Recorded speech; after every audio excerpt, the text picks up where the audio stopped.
ಯಾರೇ ಅಕ್ಕ ಬೆಂಗಳೂರು ಕಾಯೋಳು ಅಮ್ಮನಿಗೆ ಅಮ್ಮ ಅಣ್ಣಮ್ಮ ಯಾರೋ ತಮ್ಮ ಕರ್ಗಾನ್ ಮೆಚ್ಚೋಳು ಮಲ್ಲಿಗೆಯ ಮುಡಿಯೋ ಅಣ್ಣಮ್ಮ ಬರುತ್ತೀನೆಂದರೆ ಇಲ್ಲಿಗೆ ಬರೋ ತನಕ ಮೌನಿ ಕೊಡುತ್ತೀನೆಂದರೆ ಹರಕೆ ಕೊಡೋ ತನಕ ಕೋಪಿ ಆಡಿದ ಮಾತನ್ ಮೀದಿರೋ ಭಕ್ತರ ಇವಳಿಗೆ ಇಷ್ಟ ಇಷ್ಟ ಅಮ್ಮನಿಗೆ ಅಮ್ಮ ಅಣ್ಣಮ್ಮ ಯಾರು ತಮ್ಮ ಕರ್ಗಾನ್ ಮೆಚ್ಚೋಳು ಮಲ್ಲಿಗೆಯ ಮುಡಿಯೋ ಅಣ್ಣಮ್ಮ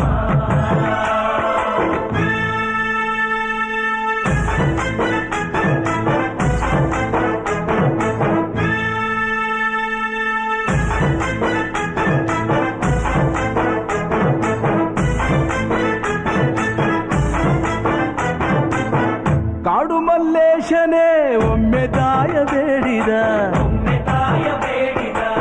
ಬಿಲ್ವಪತ್ರೆಯ ಮರವ ಬೆಳೆಸು ಎಂದು ಬಯಸಿದ